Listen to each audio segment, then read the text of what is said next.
Bueno, acabamos de empezar a grabar, ya que esta segunda jornada sí la grabaremos y la subiremos a YouTube. Así que nada, vamos a hacer como una pequeña intro otra vez para que quede en el vídeo. Bueno, os recuerdo a todos que el martes que viene, el día 27, por la mañana, vamos a tener a dos empresas. Primero va a venir B2Space, una empresa británica que hace lanzamiento de pequeños satélites mediante un método alternativo para la democratización del espacio. Y luego, en el segundo turno, van a venir de Airbus Defence and Space para contarnos sobre el programa JUICE, que va a explorar las lunas heladas de Júpiter. Así que os esperamos todos el martes a las 10 de la mañana. Bueno, y damos paso a Sergio, que nos va a presentar la siguiente ponencia de parte de FOSSA System. Sergio. Sí, hola, ¿me escucháis bien? Sí. Bueno, pues la segunda ponencia del día viene de la mano de FOSSA Systems, una joven empresa que ya acumula 3 años en el mundo del New Space. Para todo aquel que no sepa o no conozca este concepto, se refiere a todos los nuevos estándares, sobre todo de tamaño, que se están trabajando en el diseño y desarrollo de satélites. En particular, FOSSA Systems son auténticos pioneros en el desarrollo, como digo, y diseño y democratización en un primer momento y ahora también su comercialización de nuevas tecnologías y productos, sobre todo de bajo coste y orientadas para órbita LEO. FOSSA Systems lanzó en 2019 el primer Pocket Cube español, el FOSSA-SAT 1, y al que seguirán este noviembre, si todo sigue bien, tras algunos pequeños delays, sus posteriores versiones, el FOSSA-SAT 1B y el FOSSA-SAT 2, una plataforma bastante distinta. Estos 3 proyectos han sido de tiempo récord de diseño y producción, y además son de total libre acceso porque fueron desarrollados bajo la asociación FOSSA Systems, actualmente que es sociedad limitada. En particular, además, se han convertido los 3 proyectos, en particular el FOSSA 2, en una grandísima oportunidad para Cosmos, en la que pudimos trabajar y probablemente convertir a esta plataforma, el FOSSA 2, en el primer Pocket Cube con apuntamiento ADCS nominal. Así que, de nuevo, no solo por la presencia hoy aquí, sino también por habernos brindado esa opción de trabajo, agradecer a FOSSA pues todo lo que hace y todo lo que ha hecho por Cosmos. En cualquier caso, actualmente FOSSA Systems, ahora ya, como digo, como sociedad limitada, planea lanzamientos a la gran escala de tipo comercial a partir de 2021, tanto de nuevos formatos y tecnologías mediante el uso de nuevas plataformas y también de payloads nuevas, tanto propias, desarrolladas por la propia empresa, como externas en servicios que se denominan de hosting.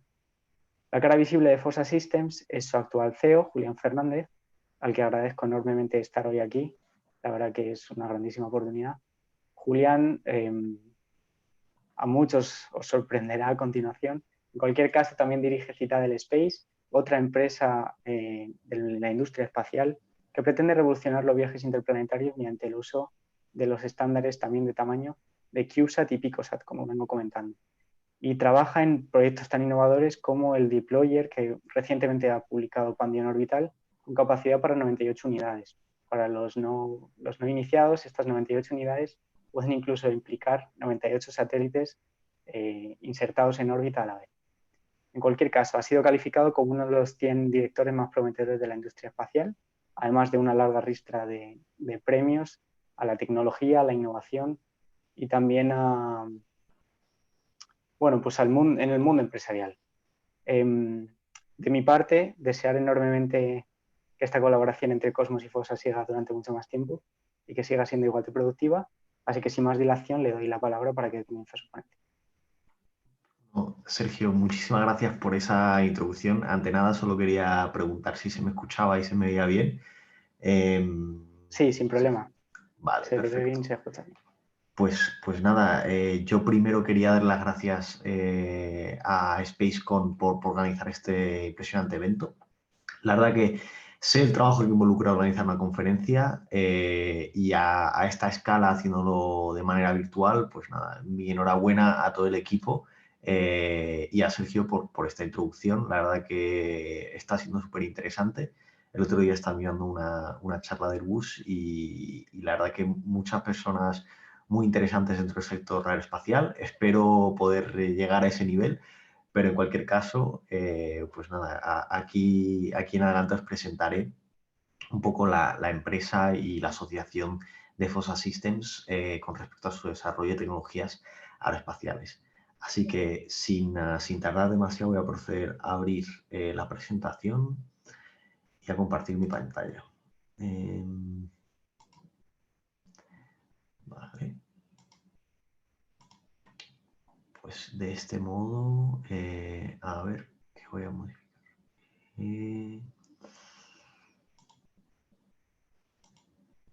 Aquí. Creo que se me tiene que ver bien la presentación. Sí, perfecto.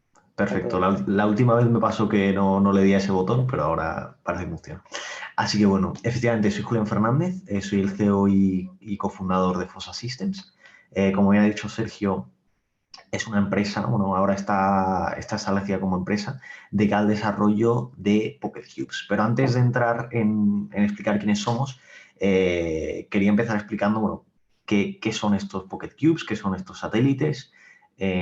Supongo que aquí habrá gente experimentada en el ámbito espacial y habrá gente que conoce estos sistemas, pero me gustaría empezar desde cero para bueno, dar un poquito de background a aquellos que igual no lo conocen tan de cerca como yo, Sergio, que trabajamos en ello a menudo.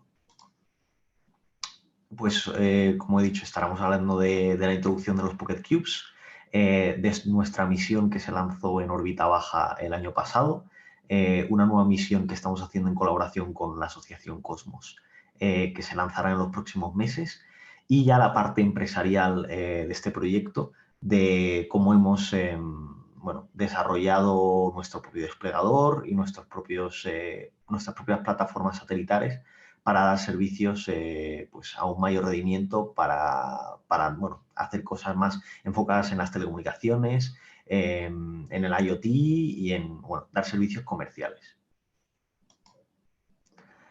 Ante todo, quería exponer cuál es el problema, de dónde surge esta idea de miniaturizar los satélites y de hacer satélites tan reducidos en tamaño. Aquí podemos ver una foto de un satélite geoestacionario de telecomunicaciones de Boeing. Es más o menos lo que se imagina cualquier persona cuando piensa en un satélite, una plataforma satelital, como la llevamos conociendo desde hace décadas, que pesa bueno, seguramente toneladas y que involucra pues, varios años de desarrollo, sistemas muy complejos y cientos de personas trabajando dentro de un entorno de sala blanca.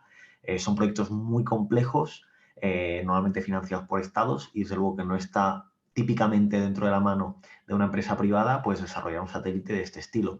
Podéis imaginaros que la barrera de entrada para desarrollar un satélite de este nivel pues es muy alta. Es de un Hispasat o un Airbus, como seguramente habéis escuchado estos días en estas conferencias.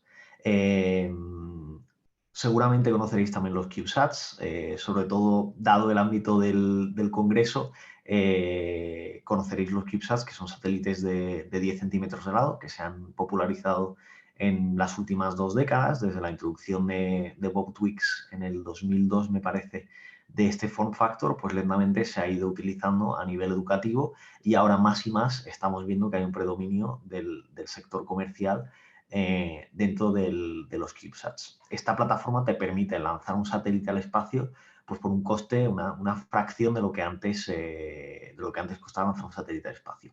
Lo que igual antes te costaba 100 millones de euros lanzar, hoy en día se puede lanzar pues por unos 100.000, 80.000 euros una plataforma 1U en órbita baja. Esto no significa, sin embargo, que siga habiendo una barrera muy alta de entrada. Como estimación, una misión 1U desarrollada por una empresa actual de nanosatélites como NanoAvionics, Endurosat, GomSpace, pues está girando entre los 200 y 500.000 euros. Sigue siendo una barrera de entrada muy alta para, por ejemplo, una pequeña y mediana empresa que está interesada pues, en realizar servicios desde órbita baja y aún más para, por ejemplo, un centro educativo, una universidad, un instituto que está interesado en lanzar algo al espacio. La barrera sigue siendo muy, muy elevada y dentro de la sociedad pues sigue habiendo ese estigma, ese estereotipo que el espacio es difícil de llegar y que es rocket science, es ciencia de cohetes. Entonces, ¿cuál es la solución a esto?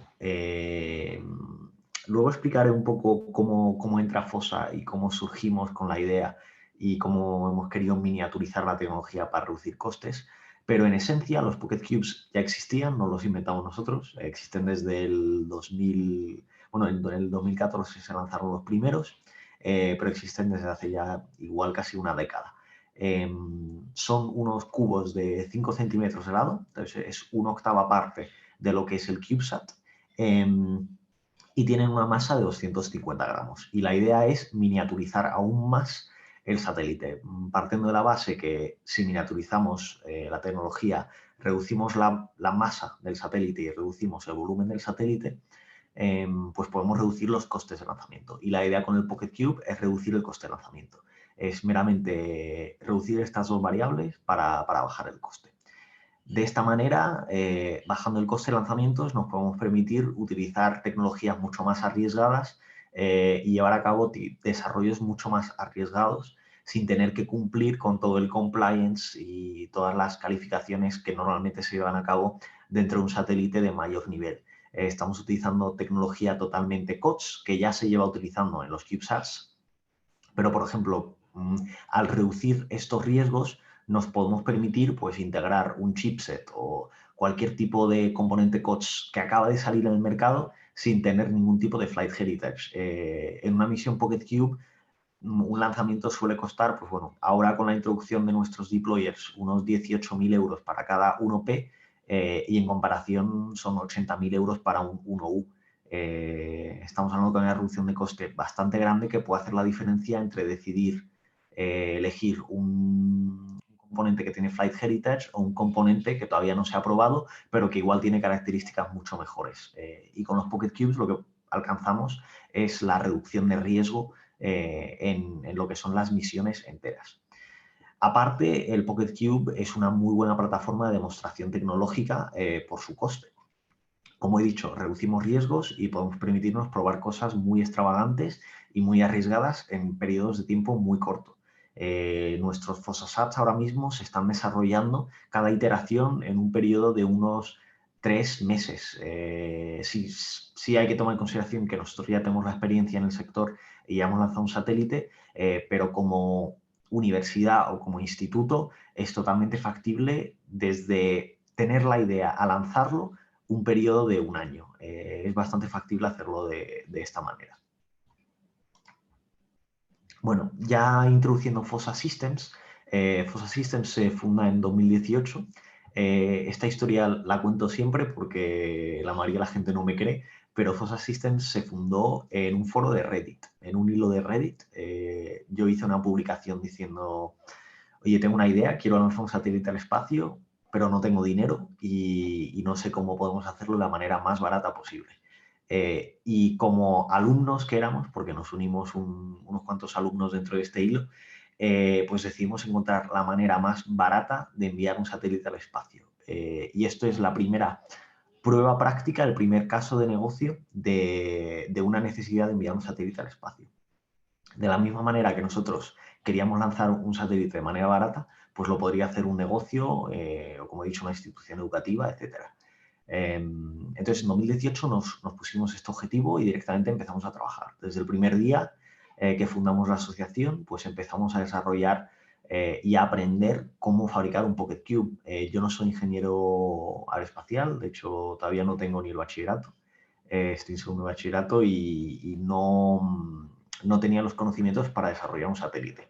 Sí que tenía conocimientos en desarrollo de hardware y electrónica, pero nunca había hecho un proyecto tan grande como lanzar un satélite, que encima es muy multidisciplinar. Fabricar un satélite y lanzarlo se puede dividir en manufactura, calificaciones, pruebas internas, luego está toda la parte de burocracia, que es muy, muy grande, que ocupa casi la mitad de este proceso. Y bueno, un proyecto muy multidisciplinar que nunca había afrontado antes, pero que decidimos llevar a cabo de la manera más rápida y barata posible. Finalmente, ahora explicaré cómo se llevó a cabo este proceso, pero desde la fundación de la asociación hasta el lanzamiento, pues pasó un año, exactamente un año, y en diciembre de 2019 lanzamos el FOSSASat 1 en órbita. Luego veréis en la presentación qué tal nos fue eso. Pero efectivamente, un año tardamos desde no saber nada de satélites a poner nuestro primer satélite en órbita y recibir sus señales. Desde esa fundación de asociación y el lanzamiento del FOSSASat 1 ya nos hemos transformado en una empresa, y somos una sociedad limitada, y hemos empezado a trabajar con proyectos distintos. De hecho, desarrollamos una nueva plataforma satelital, un 2P, que tiene el doble de tamaño del FOSSASat 1 y que tenía una arquitectura muy actualizada, y se va a lanzar en noviembre de 2020 en un cohete alfa de Firefly. Por otra parte, también desarrollamos la siguiente iteración del FOSSASat 1, que es el FOSSASat 1B, que también se lanzará en este lanzamiento utilizando nuestro propio dispensador en colaboración con la asociación Libre Space en Grecia. Ya como empresa hemos desarrollado una nueva plataforma satelital enfocada en un uso totalmente comercial, que es el FOSSASat 2 Evolved, que explicaré luego, al igual que hemos desarrollado un pod para poder dar estos servicios de lanzamiento en órbita de la manera más barata posible. Nuestra intención con FOSSA Systems es democratizar el espacio, bajar los costes de lanzamiento. Y luego veréis que actualmente FOSSA Systems ofrece el servicio de lanzamiento más barato del mundo y la plataforma satelital más barata del mundo. Actualmente no hay manera más barata de poder llegar en órbita que utilizando nuestros desplegadores. Bueno, con respecto al FOSSASat 1, aquí se ven una serie de imágenes, pero antes de explicar todo esto del diseño iterativo y de cómo viene la idea del FOSSASat 1, pues quería explicaros, bueno, cuáles eran nuestros objetivos. Como alumnos, cuando creamos FOSSA Systems, teníamos claro que queríamos lanzar un satélite en órbita de la manera más barata posible. Eso ya en sí es un hito, porque es algo que no se ha hecho antes, el desarrollar un satélite en un año desde nada y lanzarlo en órbita por menos de 30.000 euros, como grupo independiente. Hay que saber que no estamos apoyados por ninguna institución pública, por ninguna universidad, ni por ninguna empresa privada de base. Éramos un grupo independiente. Y ya en sí era un hito el lanzar el satélite en órbita sin que haga nada, pero obviamente la intención es hacer un satélite funcional que tuviera una función. Y de esta manera nos pusimos el objetivo de crear un satélite IoT para dar servicios del Internet de las Cosas. De hecho, estuvimos utilizando la modulación LoRa, que es una modulación de espectro ensanchado, enfocada en el Internet de las Cosas, y me parece que fuimos uno de los primeros satélites en utilizar esta modulación desde órbita baja. Ya se ha popularizado, pero los primeros estudios los realizamos nosotros para validar que sí era posible utilizar LoRa desde el espacio, a nivel de Doppler, a nivel de, bueno, obviamente la señal que se recibía en tierra, si era posible realizar ese link budget. Todos esos estudios están disponibles online y fuimos, yo creo que el primer grupo igual de investigación que lo realizamos de manera práctica para ver si era posible realizarlo desde el espacio. Así que ahí sí que teníamos un head start con respecto a otras empresas, otras asociaciones, en que fuimos los primeros en desarrollar esta tecnología para uso espacial. Y la intención era dar servicios de Internet de las Cosas del espacio. Entonces, como ejemplo práctico, tenemos un nodo, una ground station a las afueras de Madrid, en Guadalajara, que no tiene acceso a una red celular, ni a GSM, ni a 2G, ni ninguna red de backhaul. Y se tiene que conectar con una estación central. Pues simplemente el satélite lo que hace es pasar encima de esta localización en un periodo específico de su órbita, y el nodo puede subir esos datos al satélite y el satélite los repetirá de manera directa. Como un espejo, le envías un ping y te envía el PON, te repite esa información. Y la idea era crear una red del Internet de las Cosas totalmente abierta y open source. El satélite, sus diseños son open source, las esquemáticas son open source, la investigación que hicimos es open source, y de la misma manera el satélite es de radioaficionados. Es decir, cualquier persona puede acceder al satélite, cualquier persona puede descargar datos del satélite y cualquier persona puede utilizarlo para fines no comerciales, como comunicar un sensor de temperatura. Entonces, como podéis ver dentro de las imágenes, empezamos con un diseño bastante bruto, si se quiere poner de esa manera, Empezamos con un diseño, bueno, se ve aquí la cinta métrica, esto también es bastante gracioso. Ahora explicaré por qué utilizamos la cinta métrica, pero tampoco entraré demasiado en detalle acerca de este satélite, ya que hay bastantes charlas colgadas online sobre cada característica técnica entrando hasta el nivel del transistor. Pero muy por encima empezamos con un diseño bastante bruto en el 2018, en septiembre, y a partir de ahí empezamos con un diseño iterativo. Entonces pasamos a la siguiente iteración, pasamos por 4 iteraciones totales, aquí solo se ven 3. Externalmente nos quedamos casi en lo mismo. Hubo un leve cambio de paneles solares y un rediseño total del sistema de bisagra. Sin embargo, a simple vista parece que es el mismo satélite.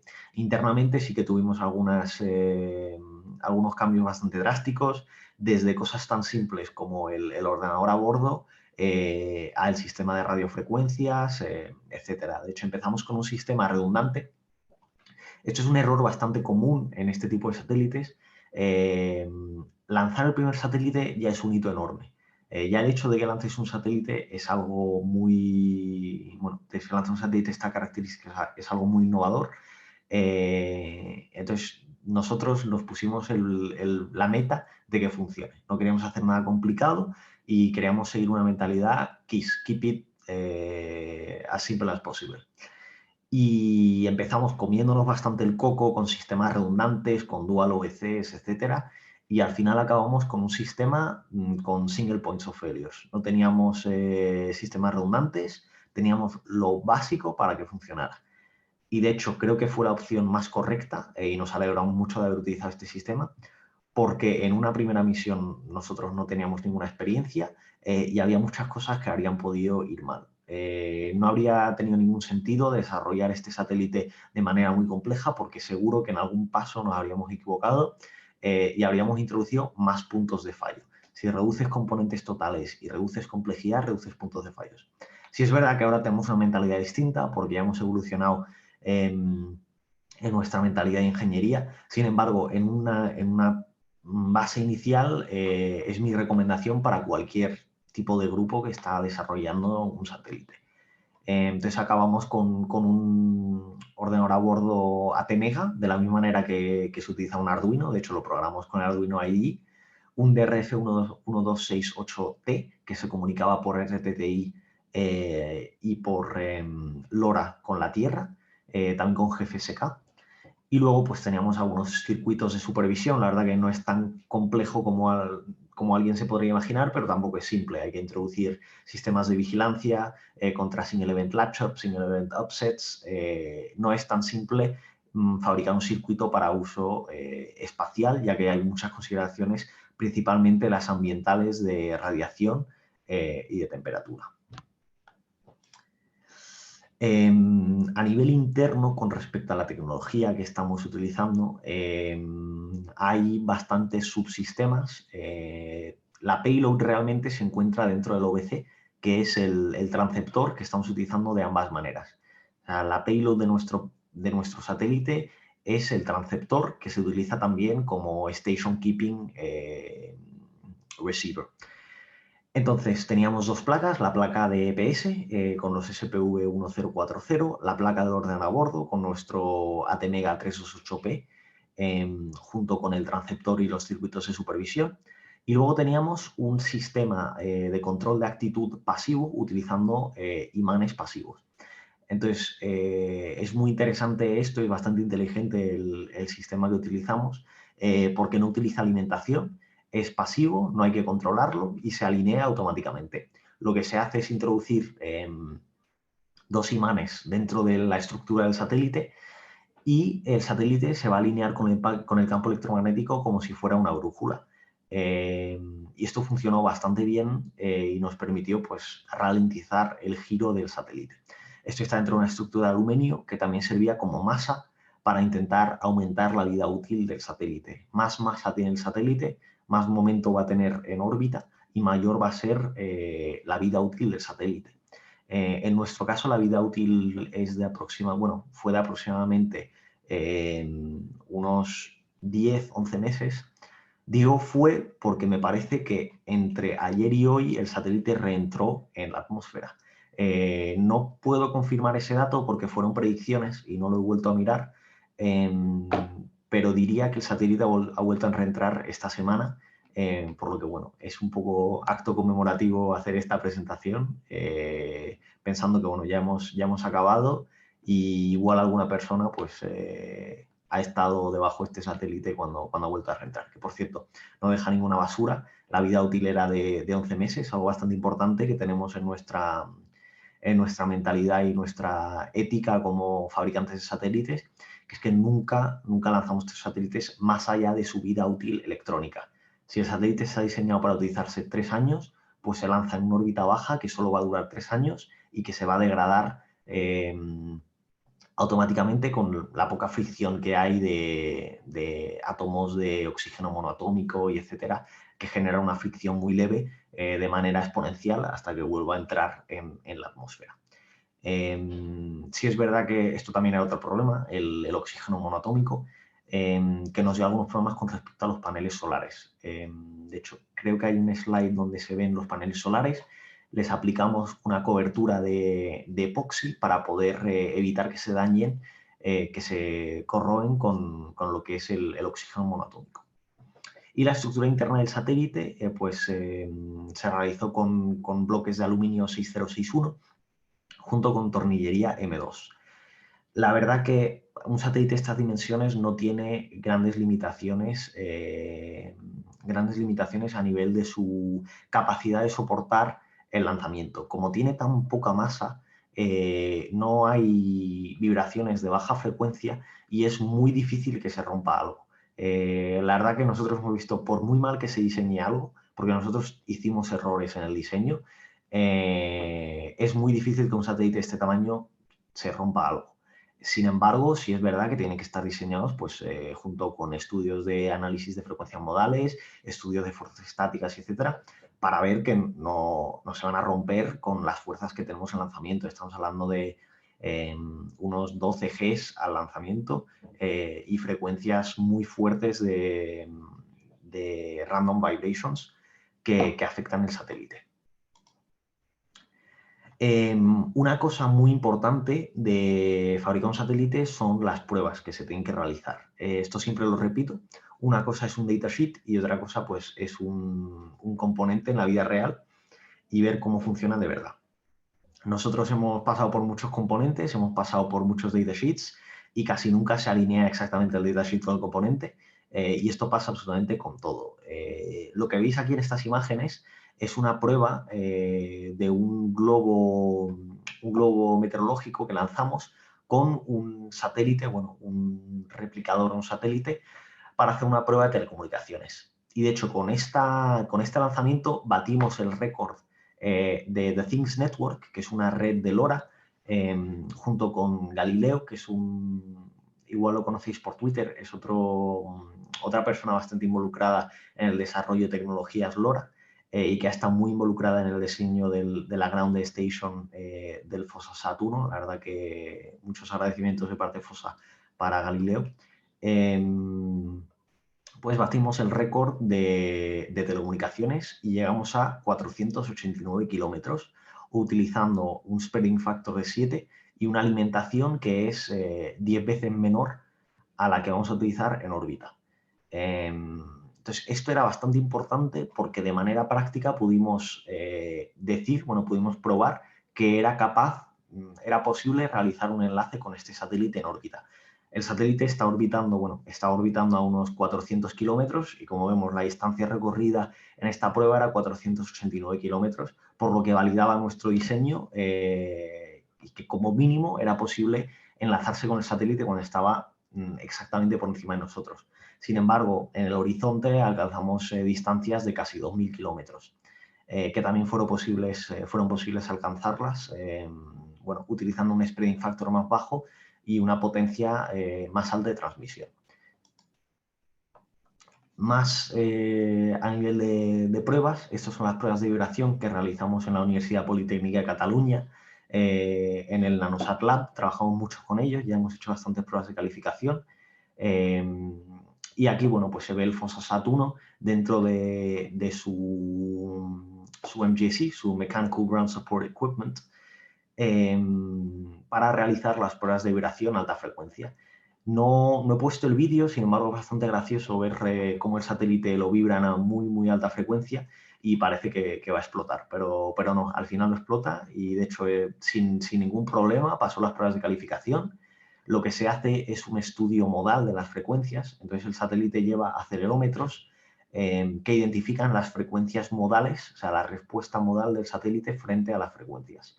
Y ahí se pueden ver pues, los picos de frecuencias modales antes y después de realizar las pruebas, por lo que nos dicen si hay alguna tuerca que se ha soltado, si hay algún componente que se ha alterado de alguna forma.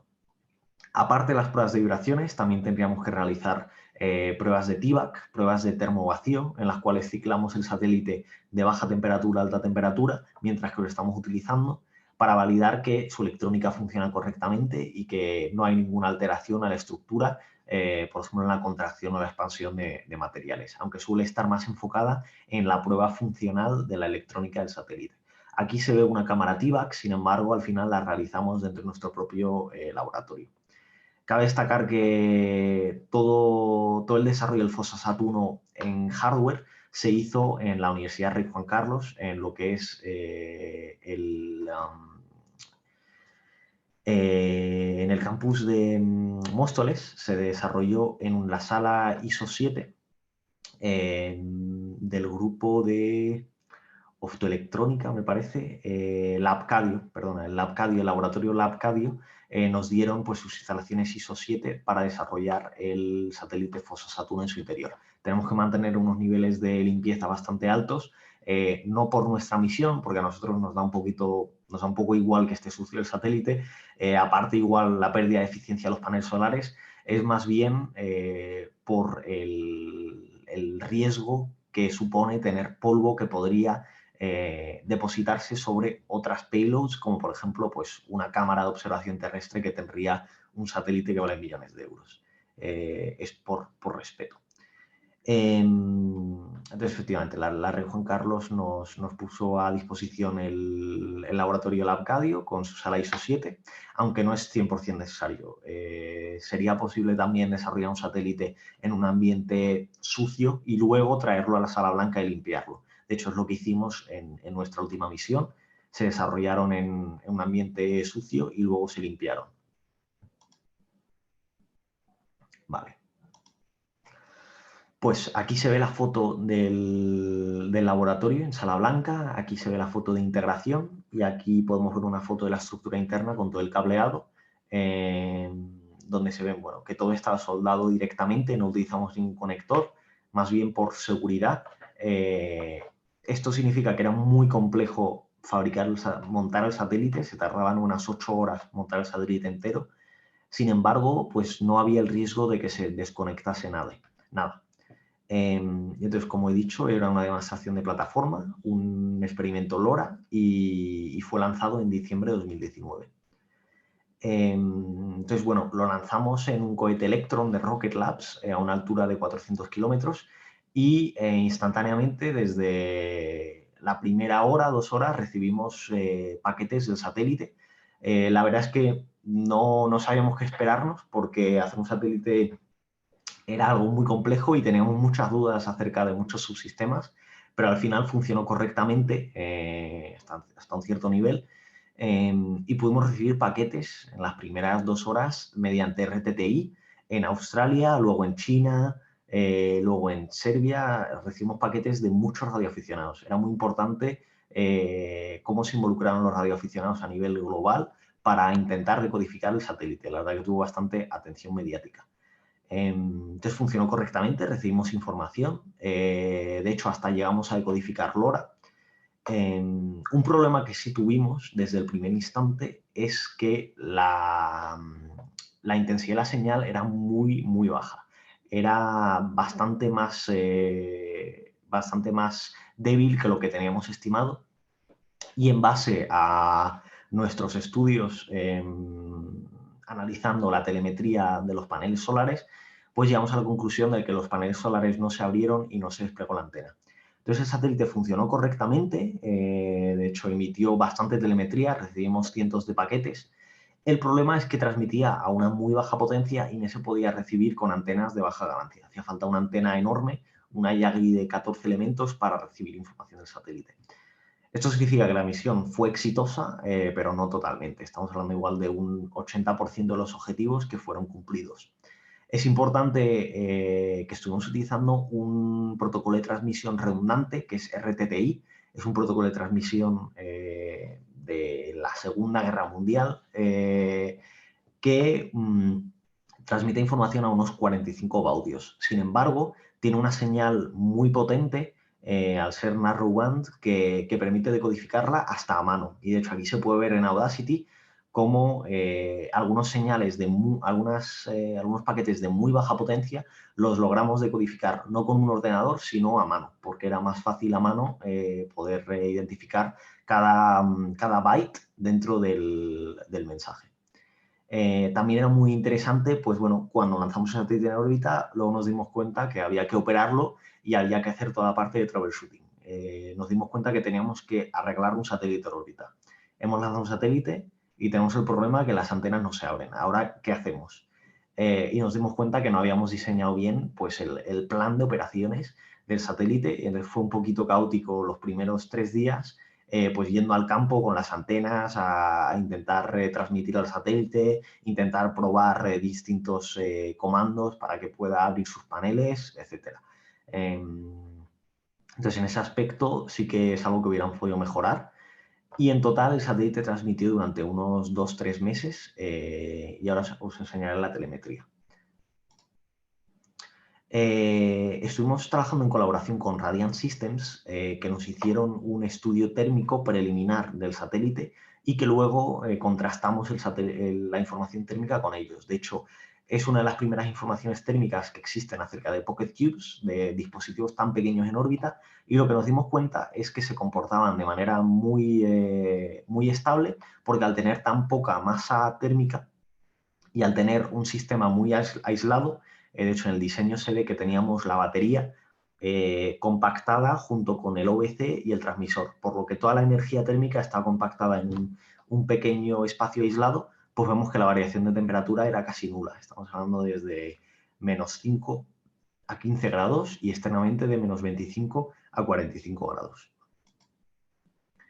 Entonces aquí se ven algunos paquetes con respecto al voltaje de la batería, la temperatura, y la verdad que hay bastante información online, en GitHub también, donde se puede ver cómo se comportó el satélite. La única cosa que vemos fue el EPS fue bajando lentamente de batería hasta que llegamos al punto en el cual el satélite transmitía en un low power mode. Debido a que transmitía en un low power mode y las antenas no están abiertas, pues no se podía decodificar. Sin embargo, estimamos que el satélite estuvo trabajando durante varios meses más, solo que sin la posibilidad de poder recibir esos paquetes, porque de fábrica habíamos establecido que por debajo de 3,8 voltios no podía transmitir información a alta potencia. Entonces, eso fue un error nuestro también, el no permitir que transmitiera a voltajes más bajos en el caso de que ocurriera un problema de este estilo. Entonces, nuestras lecciones eran de esta misión para cualquier persona que tiene pensado lanzar un satélite. Sé que Cosmos está trabajando ahora en un satélite, pues es mantenerlo lo más simple posible para la primera misión, un keep it stupid simple, utilizar sistemas de transmisiones redundantes, utilizar procedimientos estandarizados para la manufactura. De hecho, en el GitHub tenemos un documento de 40 páginas donde se especifica cómo fabricar un satélite con todos los protocolos y procedimientos. Probar todo a lo máximo, en todas las condiciones imaginables y enlazar bien el modelo térmico con el modelo EPS, ya que consideramos que esto fue lo que llevó a la muerte del Fosasat 1, junto con el hecho de que no se abrieron los paneles solares y teníamos pues 1/3 de la energía estimada. Pues acabado el Fosasat 1 y ya lanzado, nosotros empezamos a trabajar en el Fosasat 2 y en el Fosasat 1B, que de hecho empezó en junio del año pasado. FOSA hizo una propuesta a Firefly pidiendo espacio en su lanzador y de hecho fuimos los organizadores de esta misión. Somos el prime contractor de esta misión y nosotros organizamos pues esta misión junto con LibreSpace y AMSATA con el dispensador Picobus que ideamos y que diseñó LibreSpace. Y luego, pues, con nuestros satélites FOSSASat 2, FOSSASat 1B, que aquí se pueden ver, los satélites Génesis, que son satélites de radioaficionados que tienen un repetidor regenerativo, y los satélites CUBIC, que llevaban pues un experimento de radiotelecomunicaciones. También llevamos otra payload. Los satélites Génesis llevaban una payload nuestra de un propulsor de plasma pulsado ionizado, una payload de propulsión que permitía realizar pues, experimentos de propulsión en órbita baja para hacer maniobras muy pequeñas de cambios de actitud y de evasiones de objetos. Sin embargo, ya estamos empezando a trabajar en la segunda iteración y en la misión de abril que lanzaremos otros satélites, ya hemos pasado a utilizar un sistema Electrospray con la empresa que nos está desarrollando estos thrusters, que es Applied Ion Systems. Con respecto al FOSSASat 2 y 1B, aquí es donde entra Cosmos, ya que Cosmos fue la asociación responsable de desarrollar los algoritmos de control de la DCS. Entonces, llevamos una DCS basado en magnetorques, lo llamamos ruedas de inercia, junto con sensores solares y una unidad de medida inicial con un acelerómetro, un magnetómetro y un giroscopio. Entonces, el satélite es capaz de maniobrarse en órbita para hacer apuntamiento específico. En nuestro caso, llevamos una payload GNSS de la Agencia Espacial Europea para hacer medidas de GPS y de ahí extrapolar los TLEs, los Two Line Elements del satélite, saber dónde se encuentra el satélite con medidas de GPS. Y luego llevamos una cámara de observación terrestre con la cual esperamos poder tomar imágenes de la Tierra desde órbita baja. Además de eso, en ambos satélites, FOSSASat 2 y el FOSSASat 1B, llevamos un repetidor LoRa que se puede utilizar también por los radioaficionados para realizar estas comunicaciones de la misma manera que lo hacía el FOSSASat 1 y que demostramos exitosamente. Hemos también incrementado la energía del FOSSASat 2 al tener más espacio disponible, hemos aumentado los paneles solares y hemos añadido pues, una arquitectura basada en un STM32 que tiene mucha más capacidad de procesamiento y que puede realizar tareas mucho más complejas para cumplir con las demandas de cualquier tipo de payloads. Y aquí se puede ver algunos subsistemas internos, nuestro OBC, nuestro sistema de ADCS o nuestro GPS junto con el panel solar. Pasando como empresa, nosotros nos encontramos un problema que es que, aunque se podían lanzar estos satélites de manera muy barata con un broker existente que se llama Alba Orbital, el coste actual para lanzar un satélite en órbita es muy, muy caro. Sigue siendo pues 25.000 euros. Y frente a esto desarrollamos el Pocket Pod, que es un pod de 8 unidades que permite lanzar estos satélites a 18.000 euros por 1P. Sin embargo, hay descuentos existentes para organizaciones sin ánimo de lucro e instituciones educativas que pueden reducir bastante este coste por encima del coste actual, que son los 18.000 euros. Esto nos permite desplegar constelaciones, que son una de nuestras instituciones en FOSSASat, en FOSSA Systems y en la constelación de FOSSASat 2 Evolve, que es lanzar una constelación de decenas o cientos de satélites dando servicios de Internet de las Cosas y que empezaremos a lanzar en abril. Ahora explicaré esta misión más a fondo, pero básicamente nosotros ahora estamos dando servicios de lanzamiento y de hecho ya tenemos 5 clientes que estarán utilizando este servicio en abril de 2021 y junto con este servicio también damos asesoría para lo que es la licencia, pedir la licencia del satélite, las pruebas de vibraciones, pruebas de termovacío, pruebas de compatibilidad electromagnética y todo lo necesario para poner en órbita un satélite. Tenemos el ICD online y de hecho este deployer es bastante innovador porque es el deployer, es uno de los únicos deployers existentes ahora mismo para Pocket Qs, aparte del Picobus y el AlbaPod, pero permite una montura de manera vertical. Entonces es posible ponerlo de manera vertical, como se ve aquí, a diferencia de sistemas actuales que solo se puede poner horizontalmente, por lo que aprovechamos mejor el espacio y como veis aquí, pues podemos entrar en un único Momentum Vigoride, que es una plataforma de transporte en órbita baja, pues no sé si eran alrededor de 98 o 100 satélites. Pues tenemos el ICD Online, donde se puede ver exactamente qué tamaño hay disponible para cada satélite, y actualmente tenemos lanzamientos planificados en abril de 2021, en el tercer trimestre de 2021 y en el primer trimestre de 2022. Todos estos se realizan con el Falcon 9 de SpaceX, por lo que bueno, hay bastante poco riesgo y ofrecemos una garantía sobre el funcionamiento de nuestro dispensador. Somos la única empresa que da garantías sobre este servicio. Pues aquí se puede ver quiénes van a lanzar en esta primera misión. Se van a lanzar 16P, incluyendo, pues son 5 satélites nuestros, de los cuales 2 van a llevar cargas útiles y 3 van a ser únicamente de FOSSA Systems para dar servicios de Internet de las Cosas comerciales. Luego tenemos 3 satélites externos que han comprado estos slots de 18.000 euros. Un satélite de 3 unidades de la empresa Minicubes, que va a llevar a cabo también comunicaciones de Internet de las Cosas y observación terrestre. Un satélite de una empresa que se llama CureWeather, que va a hacer platform demonstration y experimentación con un radar. Y el Sanosat 1, que está probando un medidor de Geiger para hacer medidas de radiación en órbita baja. Los satélites FOSSASat 2 llevan nuestra plataforma FOSSASat 2 Evolved, y el satélite Sea-Shark estará experimentando con Internet de las Cosas junto con una unidad de Edge Computing para hacer compresión de imágenes, y llevará una cámara de observación terrestre que tiene una resolución de entre 20 y 30 metros por píxel. Por otra parte, nuestro otro cliente Porchop estará volando unos thrusters para realizar maniobras en órbita baja y extensiones de órbita.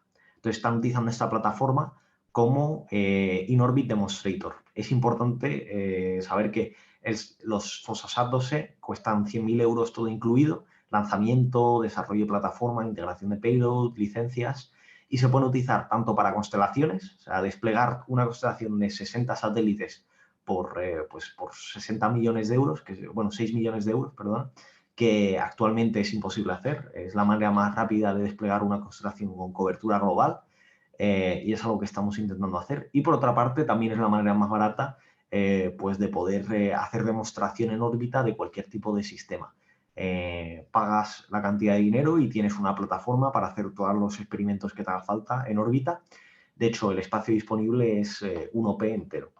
Que con eso introduzco el FOSSASat 2E por encima, donde se puede ver que tenemos 9 vatios de alimentación, tenemos un bus de 3,3 voltios, de 5 voltios, un sistema MPPT y un espacio aproximadamente de 1P con 250 gramos, al igual que una velocidad de transmisión de 0.25 megabits por segundo y una ADCS total, es decir, tenemos ADCS con ruedas de inercia y con magnetorquers, junto con en algunos de los satélites propulsores, por lo que también podamos realizar maniobras.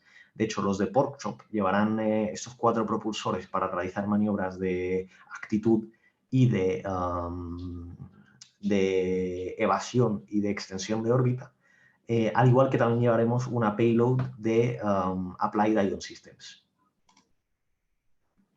Pues por mi parte esto es todo, y sé que igual he ido un poquito rápido porque la verdad es que hay bastantes temas que hablar, pero os invito a mirar nuestra página web en internet, fossa.systems, a entrar en nuestro Twitter, somos súper activos en Twitter, hacemos actualizaciones cada pocas semanas sobre qué es lo que estamos haciendo, y para cualquier otra consulta pues está mi correo aquí disponible, así que creo que ya podemos pasar a las preguntas. Sí, yo tengo algunas guardadas. Primero, felicitarte por la presentación, y creo que me reafirmo en lo de innovación, sobre todo vista la nueva plataforma. Preguntan por el chat que cómo se certifica a una empresa lanzadora, a la empresa lanzadora contratada, que el satélite está limpio, se ha fabricado en sala blanca. Vale. Pues para esto hay un protocolo específico de la NASA que se llama...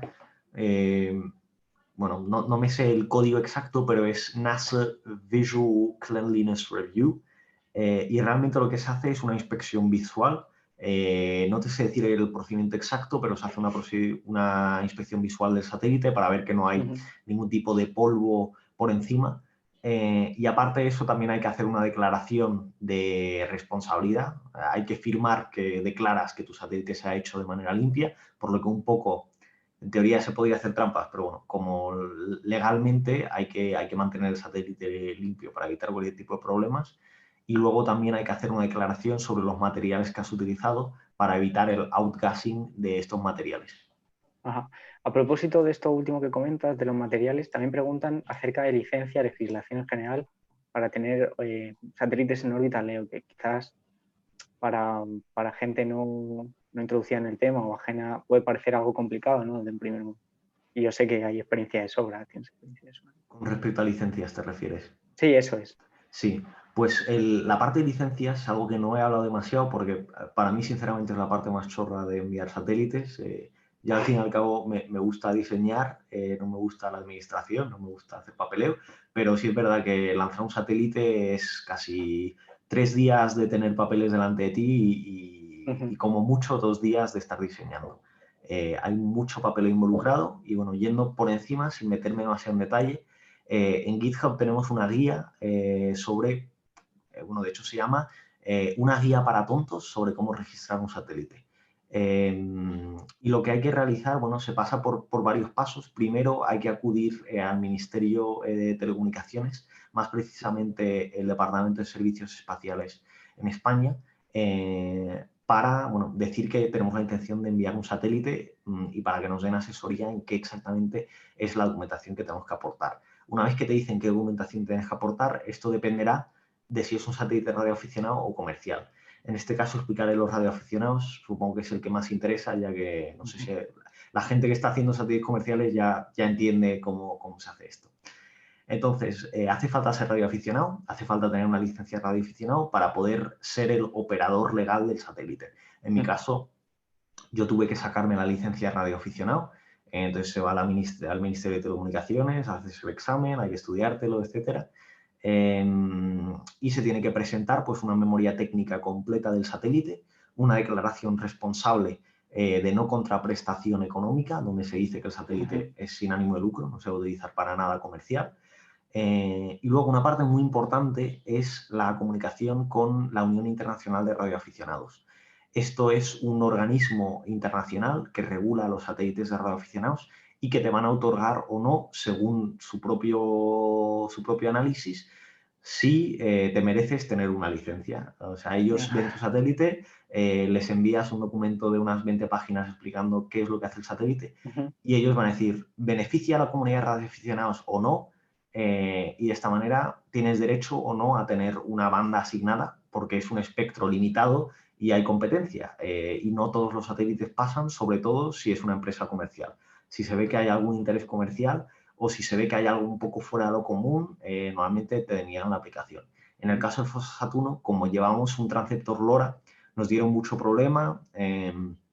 Tuvimos que justificarle en varios documentos por qué nuestro satélite se tenía que lanzar y por qué le interesaba a la comunidad lanzar un satélite de este estilo.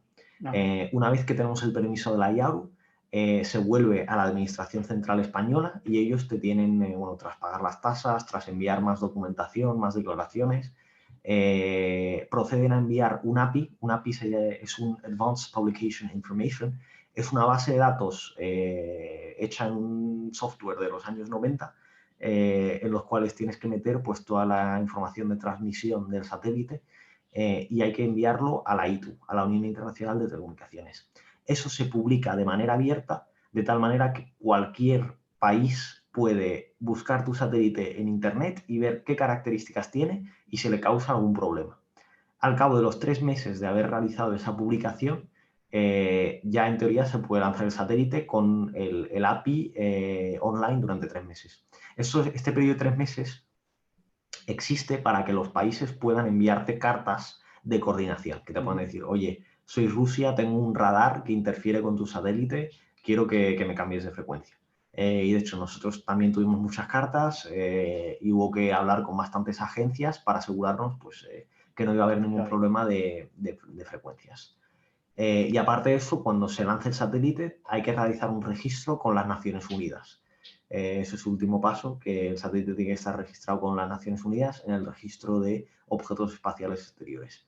Y creo que no me he saltado nada, pero en internet viene explicado si os interesa y si no me podéis preguntar por correo. La verdad que efectivamente sí que parece mucho papeleo y bueno, un poco alejado quizás de lo que más nos gusta. Voy a preguntar una serie de cosas un poco en orden cronológico de la charla. El otro día tuvimos a Poliastro, que es un grupo de investigación que desarrolla software libre de mecánica orbital. Me gustaría preguntarte por el open source, ya que los 3 primeros proyectos de FOSS han sido open source. ¿Cómo ves el open source de cara hacia bueno, el avance de la industria espacial en concreto, en general, para el mundo de la nueva tecnología? Sí, pues bueno, esto no lo he mencionado, se me ha olvidado, pero FOSSA significa Free Open Source Software and Aerospace Systems. Nuestro lema es democratizar el espacio y democratizar el acceso al hardware espacial, al software espacial. La verdad que hay muchas empresas trabajando ahora en el tema del New Space y una cosa que estamos viendo es separación entre empresas y separación en intereses comerciales y demás. Nosotros realmente tenemos un interés comercial, al final somos una empresa, tenemos que subsistir y poder seguir lanzando satélites, no es por ninguna razón que nos transformamos en una empresa para poder seguir existiendo, pero creemos que todo tendría que ser open source y todo tendría que ser libre para que la gente pudiera colaborar y disfrutar de este conocimiento. La intención de FOSSA 1 es seguir haciendo lo máximo posible open source, tanto a nivel de software como a nivel de hardware. Como bien has dicho, Sergio, los 3 últimos satélites han sido open source. Cualquier persona puede acceder al satélite, replicarlo y no vemos el interés de querer privatizar, de querer mantener el secreto industrial sobre tecnología que al fin y al cabo podría beneficiar a bastante gente. Si es verdad que hay algunas cosas que se tienen que mantener dentro de nuestra propia propiedad intelectual, pues bueno, por las horas de investigación que se han puesto y porque al fin y al cabo hay una inversión por nuestra parte para poder sacar esa tecnología y luego tenemos que rentabilizar, bueno, tenemos que tener algún tipo de rentabilidad sobre nuestra inversión en esa propiedad intelectual, pero a lo máximo posible queremos tener un servicio base que sea gratuito para todo el mundo, que todo el mundo pueda acceder al espacio, que todo el mundo pueda tener su plataforma gratuita open source y luego si una empresa pues quiere características mucho más grandes como es un FOSSA 2E que se van a utilizar para servicios comerciales, pues vale, ya hay una propiedad intelectual más compleja que no es open source. Pero al fin y al cabo un FOSSA 2 o un FOSSA 1B se puede utilizar perfectamente para una universidad o un instituto que lo que quiere pues, es realizar algo no comercial. Brevemente, te voy a dar 2 últimas preguntas. Uno, vemos el auge del New Space en estos últimos años, sobre todo pues, en la última década. Una frase de tus perspectivas, ya que bueno, pues es uno de los pioneros del mundillo. ¿Cómo crees que va a evolucionar el tema? Y luego una última pregunta, y ya un poco barriendo para Cosmos. Un poco del día a día de una asociación que se dedica a trabajar en satélites, como es, y un consejo para el desarrollo del Cosmosat que se pondrá en marcha este año. Vale, pues con respecto a la primera pregunta sobre el New Space, efectivamente, de cierta manera se está creando una especie de burbuja porque hay mucha gente metiéndose y mucho hype. Esto lo admito, soy el primero. Hay mucho hype dentro del sector New Space ahora. Hay todos los días saltan nuevas empresas que están vendiendo muchas cosas, que están diciendo que hacen muchas cosas, pero al fin y al cabo, pues hay que moverse y hay que hacer cosas de verdad y demostrarse para uno mismo. Yo creo que el New Space está aquí para quedarse y va a revolucionar la manera en la cual realizamos pues, tareas básicas en nuestro futuro. Vale, igual no va a ser tan grande como el GPS, no va a ser algo tan revolucionario, pero yo sí que veo totalmente factible, pues de aquí a ciertos años, pues veamos el New Space más dentro de nuestro día a día, más allá de un Google Maps o de un GPS y que sea, por ejemplo, realizar enlaces IoT, que sea, por ejemplo, utilizarlo en tracking de barcos, de aviones, que sea algo total de nuestro día a día. Entonces, yo creo que está para quedarse. Y como frase por mi parte en el sector del New Space, pues es una pregunta complicada, Sergio. Realmente lo que te diría que... esto es una frase que escuché en el Spanish Small Satellites Forum en febrero de este año, y no es tanto del New Space como de los Pocket Cubes, porque realmente la frase dice el Pocket Cube es al CubeSat lo que el CubeSat era al gran satélite hace una década. La revolución del CubeSat ya ha ocurrido. Los CubeSats ya se están utilizando de manera comercial y ya se está sacando enormes cantidades de dinero y se están haciendo cosas inmensas con CubeSats. Sin embargo, los Pocket Cubes siguen viéndose pues, como un juguete, como algo pequeño, porque todavía la gente no cree en el sistema. Y ocurrió lo mismo con los CubeSats. Ocurrió lo mismo con los CubeSats en que la gente no creía al principio, lo veía como un juguete y luego pues, se vio que se podía realizar, se podían hacer cosas de verdad con esos satélites. Entonces, eso es lo que diría sobre el estado actual y bueno, también algo de Pocket Cubes tenía que incluir porque nosotros trabajamos en Pocket Cubes. Y con respecto al día a día de una asociación y de una empresa manufacturando satélites, pues os puedo decir que es, bueno, ya os lo he dicho, es muy intensivo a nivel de administración y papeleo. Por mi parte, bueno, como tengo la figura de CEO dentro de la empresa, al final me toca a mí, pero sí que hay mucho papeleo. Hay que estar listo para hacer mucho papeleo, es algo que hay que cambiar, pero que por el momento no podemos hacerle nada. Y hay mucho, pues al final hay que pasarlo bien. Yo creo que en la conclusión que tengo de esto, también relacionada con la última pregunta, yo creo que el New Space hay que disfrutarlo y hay que tomarlo con pasión. No creo que tiene sentido estar en New Space si no tienes pasión por lo que haces. La verdad que el espacio es algo muy fácil, fácil de tener pasión. Te guste, sí. Es muy fácil que te guste. A todo el mundo le gusta el espacio porque es algo así fuera de lo común, pero de verdad que hay que tener pasión. Porque la gente que trabaja en el espacio lo hace porque le gusta y porque le dedica horas. Y bueno, Sergio, te lo digo, es que hemos trabajado mucho con Sergio en el Fosasat 2 y ahora en la empresa. Y Sergio, tú eres una persona que tiene mucha pasión en lo que haces y que le dedicas las horas porque te gusta. Lo mismo que a mí me gusta mucho lo que hago y tenemos que tener gente en esta industria que realmente disfrute de lo que está haciendo y que no tenga solo intereses comerciales.